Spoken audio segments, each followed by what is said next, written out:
All right, everyone. Welcome to Cultivate. Today we're going to be talking about the second part of our email marketing campaigns, and that's going to be actually sending email and being able to do A/B testing and other analytics from the back end of your website. Last week, in part one, we discussed going over how to create your mailing lists, how to add subscribers to those mailing lists, and how to create templates using either ones that you create yourself or the ones that we've created that you can use that are dynamically linked to other sections on your website. Just like last time, we're going to go to marketing and we're going to click on campaigns this time to get into our email campaigns. Now remember, we actually are editing the template, so the message we want people to see, we're going to edit that on our templates area. So you click marketing and templates for that. And you're going to use those templates every time you want to send a message. And so I'm going to click create a campaign. And I'm going to call this my first campaign.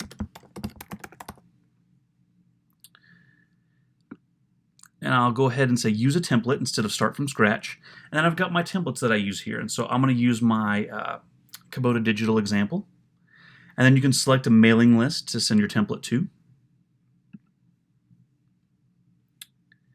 And then your from name is usually going to be whatever your dealership is, or if you're sending a very specific email, let's say a certain service request or info about the service department, you can say the service department at dealership name, something like that. And then your reply to email is going to be the email that people can literally reply to if they have any questions about what you sent or if they want to learn more about it. So you can plug that in here. We've got Google tracking enabled, and we're going to click create and go to add first issue.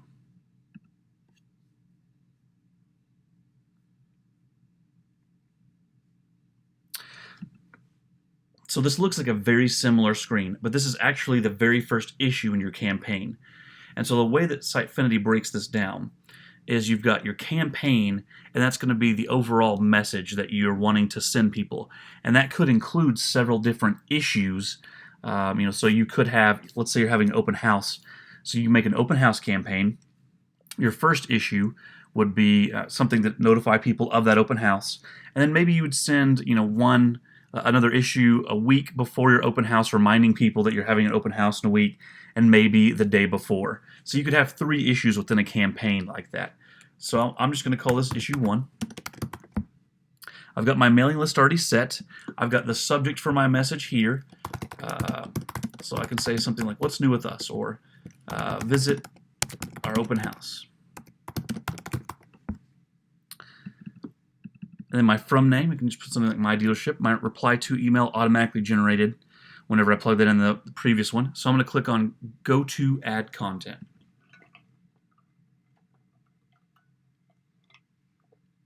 Now this pulls up my template, and now I can make changes for this specific message.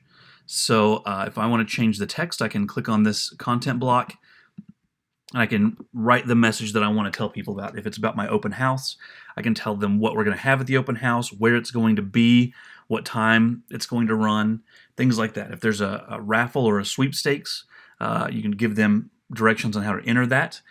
Sometimes people use a coupon that you can punch into here. And if you've got a coupon, they can maybe print this out or bring it on their phone, and they can get a certain special for bringing that into the open house. So I've got my content here.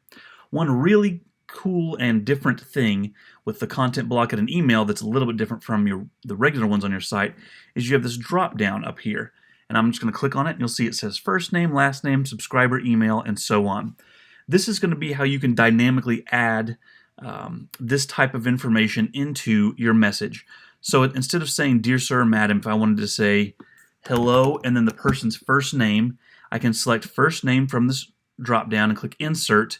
It's going to insert this little bit of code you see here. It says subscriber.firstname. What that's going to do is it's automatically going to put in the first name I have for every single one of my subscribers on the mailing list I'm sending this to. So that's a little bit of a personalized touch there. You can do the same thing with, you can add their last name, you can add, email address, you can add unsubscribe link in the footer. That's always good to have. things like that. So very easy to make dynamic changes by doing just this. Then I'm going to click Save. Now by doing this, I've made the change on this specific issue, but I'm not changing my message template every time. So it's always going to stay the same, and I can just write my specific content for that issue right here. So I'm not changing the template as I go. I've also got my 3 latest blog posts up that are pulling in from the site. The same thing with my current specials and a couple of Kubota's offers here. I've got my recently added equipment. So these are the latest used pieces that I've moved into my site. And then I've got my footer down here. So this all looks good. If you're ready to send this as is, you can click Send This Issue, and it will send to that mailing list immediately when you click it.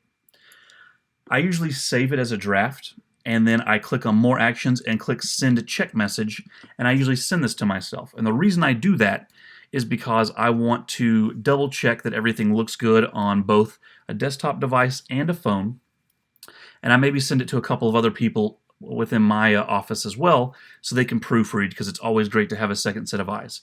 So you can just do that and then notify them like, hey, I've sent you this test message. Please let me know if there's any changes immediately, and I'll get those done and send this out.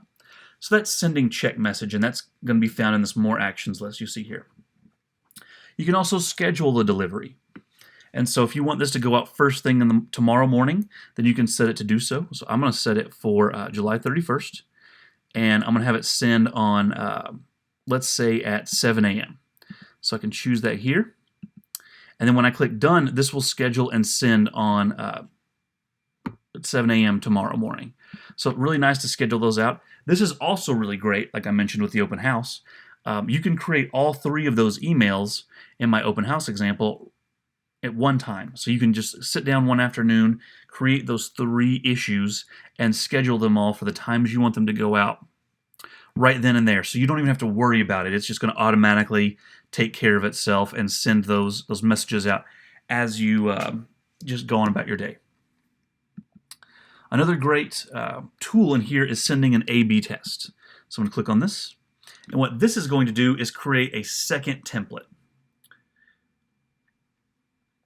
So you can, as you can see, I can copy the content from what I already have, or I can start from scratch. I'm going to go ahead and copy content, and so it's going to copy it exactly. I can change my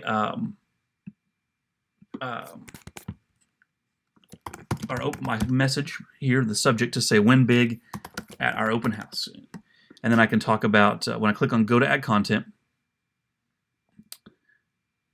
This is going to look exactly the same as the first message, but I can make slight tweaks here. So I can take out, if I don't want blog posts in here, if I don't want dealer specials, if I want to change this content slightly, like instead of saying hello first name, I can say, hello first name, last name. Just something like that. So any changes I want to make, I can do so here.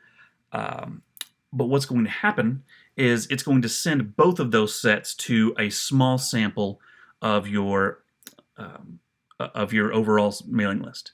So your A set will, your A issue rather, will go to maybe 2% of the mailing list, and your B message will go to 2% of your mailing list. And what will happen is it gauges how many opens you have, how many clicks you have within the email, and it basically sends whatever had the highest rate of interaction there.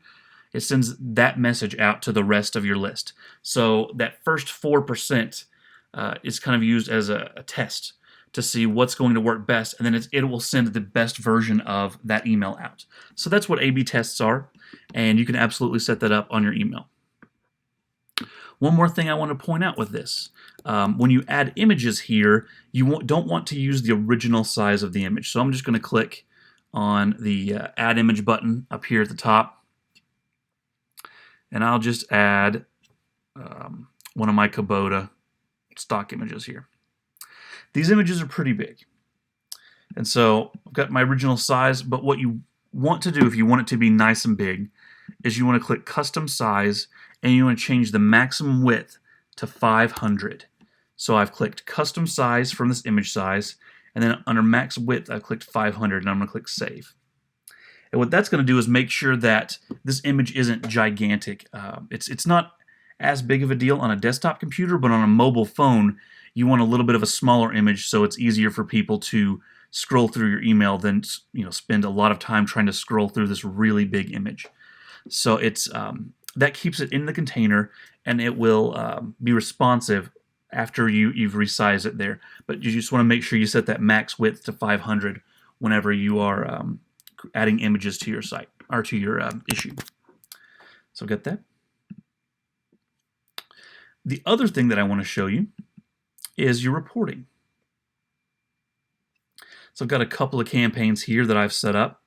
I'll just click on my reminders campaign. So this is an email that we send out every morning before Cultivate. And so I've got that all set up. And you can see here that it's got how many people it was sent to, how many people it was delivered to, because occasionally you'll have emails that bounce, and you don't want to keep sending emails to that particular email address because it's not getting there. So you can kind of scrub your mailing list and keep it just with good email addresses. It tells me how many people opened it and how many people clicked on things when they opened it. So this is just a quick little sample. You can also click View the Full Report, and it will tell you a lot more information. It tells you who clicked on things, clicked links, who opened it within the first 48 hours. It even has a chart where you can check out, clicks by hour. And if you did an A/B test, that information would be down here at the bottom. The reason that reporting is good is because, first, it's always great to know that people are opening and reading your emails. But second, this helps you make decisions with your campaigns in the future. So right here, my clicks by hour, obviously 7 a.m. has a lot more clicks for me than hours after that. So my first hour is always going to be a really high click-through rate, and it looks like 7 a.m. is a good time to run that. Let's say that 9 a.m. had a higher number of clicks. Well, maybe I want to send my email a little closer to 9 a.m. so that I can maximize the number of clicks I'm going to get within my email. So you can use the data from this report to help your future campaigns and make them a lot stronger and get a lot more engagement with those. All right. And that concludes our email marketing. So we've learned to create, like I said, last time we learned to create mailing lists. We've been able to add subscribers to those mailing lists. We've created mail templates so that we can send out a really good looking email to all of our subscribers. We've learned how to make campaigns and issues within those campaigns. We've got A/B testing so that we can find the best possible email combination for the format to be able to send to our mailing lists. And then a little bit about reporting so we can learn about our email campaigns and learn how we can make them better. If you have questions about email campaigns or anything, you can always visit our help docs, which are kubotadigital.helpdocs.com. Our email system is called Current, so if you search for Current, we've got how to create an email campaign, how to create an issue, how to create an issue for an existing campaign. And if you scroll down a little bit here, you'll see that we have a Current section, Current Email Marketing, and it's got walkthroughs on how to do every single thing we've talked about in these last 2 Cultivate sessions. So you can check that out. If you have any further questions that this can't answer, you can always submit a request from the help docs here, or you can send an email to kubotahelp@tractru.com, and our support staff will be there to assist you. Thanks so much, everyone. Have a fantastic day.